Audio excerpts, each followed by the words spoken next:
교회에 어떤 교사들이 들어와서 복음은 이것이다 하면서 가르쳤는데, 그게 사실은 바울이 전했던 복음이 아니라 전혀 다른 복음을 전하고 있었다라는 것을 바울이 알고 쓴 편지가 갈라디아서입니다. 이 다른 복음의 위협은 외부적인 요인이 있고 내부적인 요인이 있습니다. 외부적인 요인이란 아까 말했듯이 거짓 교사와 같은 어떤 사람들이 계속 우리와 같은 성도들에게 이것이 복음이다 하면서 잘못 가르칠 때, 그것이 우리 밖에 있는 위협이라고 해서 외부적 위협이라고 할 수 있습니다. 그런데 이 다른 복음의 위협에는 내부적인 위협도 있습니다. 그 외부적인 위협이란 누가 가르쳐 준 것도 아닌데, 누가 그게 복음이다 한 게 아닌데, 우리 안에서 복음에 대해서 바꿔가는, 의심해가는, 그것을 다른 복음이 만들게 만드는 우리 안에 문제가 있습니다. 그 문제는 보통 어디서 출발하냐면은 의심과 불신에서 출발합니다. 의심과 불신, 이것은 조금은 교묘한 공격입니다. 의심은 어떻게 보면 겸손의 다른 말처럼 보이기도 하기 때문입니다. 그렇지 않습니까? 내가 이렇게 살아도 신자라 할 수 있을까? 내가 이거밖에 못하는데 내가 그리스도인이라 하기에는 민망하지 않을까? 내가 이 정도밖에 살지 못한 하나님이 정말 나를 사랑하실까? 내가 좀 더 잘해야 하지 않을까 하는 그런 겸손의 모습처럼 보입니다. 하지만 이것이 정말로 그렇다라고 생각을 한다면은 이것은 어쩌면 부정적인 의심이라고 표현할 수도 있습니다. 이러한 생각은 무엇을 의심하는 것이냐면, 예수 그리스도의 그 죽으심이라는 것이 내가 잘하든 못하든 나를 구원할 수 있던 게 아니라, 내가 잘못하면 예수님의 죽음도 나를 구원하지 못할 수 있다라는 그리스도의 죽음에 대한 의심이기 때문입니다. 우리 주 예수님의 죽음과 보혈은 온 만물보다 귀합니까? 아닙니까? 귀합니다. 왜냐하면 예수님의 보혈은 창조주의 보혈이기 때문입니다. 그래서 창조주의 죽음은 그 무엇보다도 귀합니다. 그런데 우리가 이런 생각을 하면은 안 되는 것이죠. 내가 잘못하면, 내가 혹시나 더 순종하지 못하거나 악한 행동을 하면 이 예수님의 피조차도 나를 용서하지 못하겠지라는 생각, 그런 생각까지 가게 되면 다른 복음이 되는 것이죠. 이것이 우리 안에서 생길 수 있는 위협입니다. 정리하자면 겸손을 위장한 마귀의 계략, 그것을 통해서 우리 안에서 복음이 변질되어가는 문제가 있을 수 있습니다. 바울은 이 3장 1절에서 이 갈라디아 교인들이 어리석다라고 말하는데요, 1절 한번 같이 읽어보겠습니다. 시작. 어리석도다 갈라디아 사람들아, 예수 그리스도께서 십자가에 못 박히신 것이 너희 눈앞에 밝히 보이거늘 누가 너희를 꾀더냐. 아멘. 1절은 기본적으로 갈라디아 교인들이 어리석다라는 것입니다. 그런데 그 어리석은 이유를 이어서 설명하는데요, 본문에는 이렇게 표현되어 있습니다. 예수 그리스도께서 십자가에 못 박히신 것이 너희 눈앞에 밝히 보이거늘 누가 너희를 꾀더냐입니다. 여기서 누가 너희를 꾀더냐는 정말 몰라서 묻는 게 아니라 이미 다른 복음에 넘어간 너희를 돌려서 지적하는 것입니다. 그런데 바울이 정말로 그들이 어리석다 말하는 근본적인 이유는 예수님의 십자가가 눈앞에 보이는데 어떻게 그걸 받아들일 수 있냐라는 그런 이유입니다. 이것은 단순히 정말로 예수님께서 눈앞에 있다, 예수님의 십자가가 지금 내 눈앞에 있다, 이런 얘기를 하는 게 아니라 이 복음의 증거, 이 복음이 그들이 말하는 복음이 아니라 내가 전한 복음이 참 복음이라는 증거가 이토록 분명하고 확실한데 왜 너희는 내 말이 아니라 그 거짓 교사들의 말을 받아들였느냐, 이게 의문스럽다. 이게 오늘 1절의 주장입니다. 자, 그러면 우리가 읽었던 6절부터 9절은 어떤 것이냐, 이 1절에서 갈라디아 교인들이 이 분명한 증거가 있음에도 불구하고 다른 복음을 받아들이는 게 어리석다 했지 않습니까? 그 증거를 이 2절부터 5절까지 말하고 6절부터 9절까지 두 번에 걸쳐서 말했습니다. 2절부터 그 5절까지 말한 그 증거를 한번 떠올려 보시면 이것은 그냥 간단하게 얘기 드리겠습니다. 그들의 경험의 증거를 보여주는 겁니다. 그들의 경험의 증거. 어떤 식이냐면, 우리의 표현으로 하면은, 자, 저와 여러분 모두가 처음에 교회에 들어올 때, 그리고 하나님의 자녀가 될 때, 우리가 율법의 그런 계명들을 다 순종하고 성경을 달달 외우고 그 말씀을 철저하게 이해해서 우리가 세례받고 성찬을 받게 된 겁니까? 아닙니다. 우리는 그저 뭐 하나로 이곳에 들어왔습니까? 믿음으로. 그 말인즉슨 우리는 율법을 순종하지 않고 자녀가 되어버렸습니다. 그러니까 순종을 열심히 해서 비로소 자녀가 된 게 아니라 믿고 자녀 된 다음에 율법을 지켜나가는 것이 순서였습니다. 너희가 그렇게 이 교회에 들어왔는데 왜 이제 와서 믿음이 아니라 행위가 필요하다고 말하냐? 이게 너희가 경험한 거 아니냐 하는 경험적 증거를 2절부터 5절에 말했습니다. 자, 이제 오늘 우리가 봤던 6절부터 9절은 이제 경험적 증거가 아니라 자, 구약 성경을 펼쳐봐라. 그 구약 성경이 뭐라고 말하고 있느냐? 이 증거, 성경의 증거를 6절부터 9절은 말하고 있는 것입니다. 자, 이제 6절부터 9절의 말씀을 보도록 하겠습니다. 6절부터 9절은 구약 성경을 인용을 하는데 특별히 어떤 인물을 가져옵니다. 한번 6절부터 9절의 말씀, 먼저 6절 한번 읽어보겠습니다. 시작. 아브라함이 하나님을 믿음에 그것을 그에게 의로 정하셨다 함과 같으니라. 아멘. 아브라함을 지금 이제 인용합니다. 자, 그런데 아브라함이라는 인물 전체를 인용하는 게 아니라 특정 사건을 먼저 인용합니다. 그 6절에 인용된 사건은 창세기 15장 4절부터 6절의 사건인데요. 같이 읽어보겠습니다. 시작. 여호와의 말씀이 그에게 임하여 이르시되 그 사람이 내 상속자가 아니라 내 몸에서 날 자가 내 상속자가 되리라 하시고 그를 이끌고 밖으로 나가 이르시되 하늘을 우러러 무뼈를 셀 수 있나 보라. 또 그에게 이르시되 내 자손이 이와 같으리라. 아브라함이 여호와를 믿으니 여호와께서 이를 그의 의로 여기시고. 아멘. 이 15장 본문의 내용은 이렇습니다. 하나님께서 자기 자신을 아브라함에게 상급으로 주시겠다라고 해주십니다. 그런데 이 아브라함이 그걸 기뻐해야 되는데 대뜸 무슨 얘기를 하냐면 하나님이 내 상급이 된 건 좋은데 저는 그 상급을 이제 상속할 자손이 없습니다. 이런 얘기를 합니다. 그나마 제가 상속할 수 있는 사람을 찾자니 종이었던 엘리에셀밖에 없습니다. 그러면 저는 뭐 하나님을 저한테 주신다 해도 의미가 없지 않습니까? 라는 푸념을 합니다. 그래서 하나님께서는 아브라함에게 내가 너한테 반드시 상속자를 줄 거다.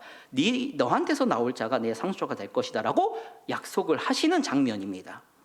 거기서 하나님과 아브라함의 대화가 끝에서 6절에서 어떻게 끝났습니까? 다시 한번 6절을 한번 보여주십시오. 아브라함이 여호와를 믿으니 여호와께서 뭐로 여기시고 이를 그의 의로 여기시고 하고 끝납니다. 자, 이렇게 이제 본문을 보고 다시 갈라디아서 3장 7절 말씀 보겠습니다. 이것을 인용하면서 7절에 뭐라고 이제 주장을 하냐면 같이 읽어보겠습니다. 시작. 그런즉 믿음으로 말미암은 자들은 아브라함의 자손인 줄 알지어다. 아멘. 이 바울의 결론과 앞서 읽었던 그 창세기 15장 내용의 이 상관관계가 보이십니까? 아브라함이 이삭을 받지 않습니까? 근데 그 이삭을 받은 게 율법을 지켜서 받았습니까? 믿음으로 그 이삭을 상속자로 받았습니까? 믿음으로 받았습니다. 무엇만 봐도 알 수 있냐면 아브라함은 결국 이 약속을 어깁니다. 어떻게 어깁니까? 하나님의 약속을 믿지 못하고 어떤 행동을 하냐면은 그 사라의 종이었던 하갈과 인간적인 계략으로 관계를 맺어서 누구를 낳습니까? 그게 하나님이 안 주실 것 같으니까 그렇게 한 거죠. 나이가 있으니까. 근데 결국에는 믿었더니 누가 주어집니까? 이삭. 그러니까 아브라함의 상속자는 믿음으로 주어졌습니다. 그러니까 반대로 지금 바울은 이렇게 주장하는 거죠. 너희가 아브라함의 자손 되는 것도 믿음으로 된다라고 얘기를 하는 것입니다. 이게 구약의 증거가 분명하다는 것이죠. 우리가 아브라함의 자손이 돼서 아브라함이 받았던 그 복을 우리도 누릴 수 있으려면 어떻게 해야 되냐? 율법을 잘 순종해야 되냐? 아니었다. 구약 성경 봐라. 믿음으로 상속자 받았다. 그럼 우리도 믿음으로 자손 된다. 그래서 아브라함이 받은 복 우리가 받는다. 믿음이다. 이런 얘기를 하고 있는 것입니다. 그럼 두 번째로 이 바울이 또 아브라함을 인용하는 게 있는데요. 그게 8절 말씀입니다. 8절 보겠습니다. 같이 읽겠습니다. 시작. 또 하나님이 이방을 믿음으로 말미암아 의로 정하실 것을 성경이 미리 알고 먼저 아브라함에게 복음을 전하되 모든 이방인이 너로 말미암아 복을 받으리라 하였느니라. 아멘. 이 8절에서 인용하는 아브라함의 기록은 창세기 12장의 내용입니다. 12장 1절부터 3절 말씀인데요. 함께 읽어보겠습니다. 시작.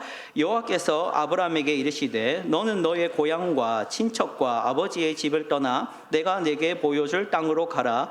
내가 너로 큰 민족을 이루고 내게 복을 주어 내 이름을 창대하게 하리니 너는 복이 될지라. 너를 축복하는 자에게는 내가 복을 내리고 너를 저주하는 자에게는 내가 저주하리니 땅의 모든 족속이 너로 말미암아 복을 얻을 것이라 하신지라. 아멘. 이 말씀을 계속 띄워주시면 좋겠습니다. 이 말씀에서 하나님의 어조는 보면은 율법을 순종해라 라는 표현이 아닙니다. 잘 보시면 내가 너로 큰 민족을 어떻게 하겠답니까? 이루고입니다. 그러니까 이룰 것인데 너 순종 잘해라 이런 표현이 아니고 이룰 거다입니다. 내게 복을 주어 내 이름을 어떻게 하겠답니까? 창대하게 할 거다입니다. 할지 안 할지 내가 지켜볼게 이게 아닙니다. 그리고 너는 어떻게 된다 합니까? 복이 된다 합니다. 이거는 너 순종 잘하고 내 말 잘 듣고 내가 지켜보다가 너 괜찮은 것 같으면 복 주고 창대하게 하고 민족의 아버지가 되게 하고 이런 게 아니지 않습니까? 너는 내가 일단 정했다. 너 복 줄 거다. 큰 민족 이루게 할 거다. 창대하게 할 거다. 이게 율법이 아니라는 겁니다. 은혜였다는 것이죠. 이게 은혜로 시작했다는 겁니다. 그리고 3절에 보시면 너를 축복하는 자에게는 내가 복을 내릴 것이고 너를 저주하는 자에게는 내가 저주하리니 라고 말합니다. 여기에는 너가 착하게 살거나 아니냐가 없습니다. 그냥 너는 복의 기준이 될 거다라고 선언을 해보시죠. 그리고 마지막에 뭐라 합니까? 땅의 모든 족속이 너로 말미암아 복을 얻을 것이라. 여기서 땅의 모든 족속들은 이스라엘만 말하는 걸까요? 모든 민족을 말하는 것입니까? 그렇습니다. 하나님은 처음부터 모든 민족을 구원하시기로 아브라함 때부터 얘기하셨다는 겁니다. 그것을 갈라디아서 3장 9절에서 이제 바울이 가져와서 이렇게 정리합니다. 같이 읽어보겠습니다. 시작. 그러므로 믿음으로 말미암은 자는 믿음이 있는 아브라함과 함께 복을 받느니라. 아멘. 이때 당시에 유대인들은 이렇게 생각했지 않습니까?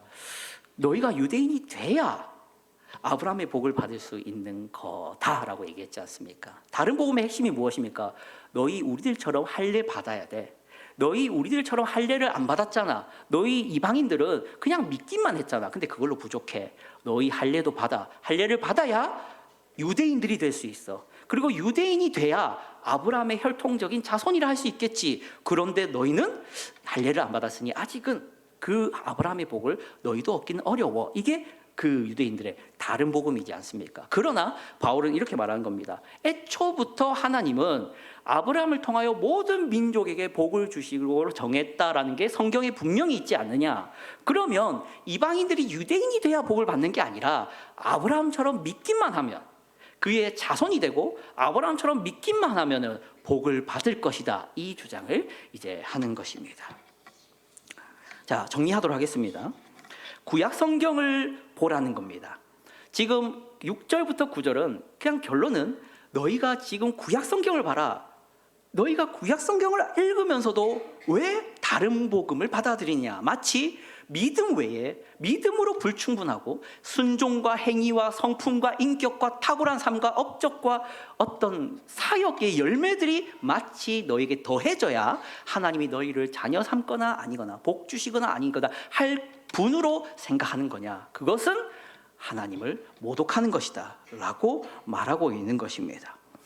사랑하는 성도 여러분, 다른 복음은 없습니다. 참 복음은 오직 예수 그리스도의 십자가를 믿는 믿음으로 구원받는다는 것입니다. 그렇다면 우리는 어떤 때라도 어떤 순간이라도 내가 믿는 것만으로도 충분할까? 내가 믿는 것밖에 못하는데 이렇게 사는데 내가 하나님의 복을 얻을 수 있을까? 하는 그런 생각은 하지 마십시오. 물론 겸손하게 자신을 한 번쯤 돌아보고 한 번쯤 되새기는 것은 좋은 것입니다. 하지만 그것이 과하면 예수님을 모독하는 것이 될 수도 있기 때문입니다. 갈라디아서 2장 21절 말씀 한번 보겠습니다. 같이 읽어보겠습니다. 시작. 내가 하나님의 은혜를 패하지 아니하노니 만일 의롭게 되는 것이 율법으로 말미암으면 그리스도께서 헛되이 죽으셨느니라. 아멘. 지금 바울은 그리스도께서 헛되이 죽으셨다라는 표현을 씁니다. 뭐와 연결해서요? 너희가 은혜를 패하면, 너희가 은혜로 구원을 받는다는 게 아니라 자꾸 너희가 어떻게 잘 살아야, 대단해야 구원받는다 말하면 예수님이 왜 죽은 것이냐는 거냐. 너희 그렇게 생각하면 결국에는 예수님이 필요 없다는 말이 되고, 예수님의 죽음이 부족하다는 얘기가 되고, 예수님의 피가 너희를 구원하지 못한다는 얘기가 된다. 마치 너희의 죄가 예수님보다 크다는 얘기가 된다. 그러지 마라. 그게 겸손으로 보이지만 사실은 예수님을 모독하거나 십자가를 무익한 것으로 만들 수 있다. 그러지 말자. 이게 오늘 사도 바울의 결론입니다. 이 말만 하고 마치도록 하겠습니다. 칼빈은 종교개혁을 일으킬 때 그 중세 로마 가톨릭을 정말 미워했습니다. 그의 기독교 강요에는 로마 가톨릭에 대한 많은 비판들이 있는데요, 그 중에 한 가지 이런 표현이 있습니다. 중세 로마 가톨릭은 매주 미사를 드리지 않습니까? 그들은 매주 미사를 드린다는 것은 그건 뭐냐면 매주 제사를 드린다는 의미에서 합니다. 그래서 그들은 정말로 이 빵과 포도주가 누구의 육체라고 믿습니까? 예수님의 육체와 예수님의 피라고 믿습니다. 그리고 그걸 매주 떼야 우리에게 구원이 주어진다라고 믿는 게 가톨릭입니다. 그걸 두고 칼빈은 이렇게 비판합니다. 로마 가톨릭은 마치 예수님이 매주 다시 찢어지고 다시 죽어줘야 사람이 구원을 받을 수 있다라는 식으로 말한다. 하지만 그것은 단번에 죽으셔서 모든 인류의 죄를 용서하실 수 있는 무한한 가치를 지니신 예수님의 죽음을 한심한 것으로 만드는 것이다 라고 말합니다. 사랑하는 성도 여러분, 우리가 의도치 않지만 우리 자신을 의심하고 나의 신앙과 나의 구원을 의심함으로 말미암아서 우리는 혹시 예수님의 십자가와 복음을 이렇게 가치를 절하시키진 않는지를 항상 돌아보고 경계하셔야 됩니다. 그리하여서 다른 복음이 아니라 참 복음 안에서 은혜와 기쁨과 즐거움을 누릴 수 있는 저와 여러분이 되기를 주님의 이름으로 축복합니다. 기도하겠습니다. 하나님 아버지 감사합니다. 이 시간 함께 모여서 성경이 분명히 증언하고 있는, 우리 눈앞에 분명히 보이고 있는 예수 그리스도의 십자가를 보게 되었습니다. 우리는 오직 믿음으로 구원받으며 행위가 아니라는 것을 믿습니다. 그리하여 우리가 은혜로 구원받은 것을 언제나 붙들게 하여 주시옵소서. 그리하여 하나님께 온전히 영광 돌리고 우리 주 예수 그리스도께 언제나 영광 돌릴 수 있는 삶을 살게 하여 주시옵소서. 예수 그리스도의 이름을 위대한 것으로 만들 수 있는 우리의 인생이 되게 하여 주시옵소서. 살아계신 예수 그리스도의 이름으로 기도드립니다. 아멘.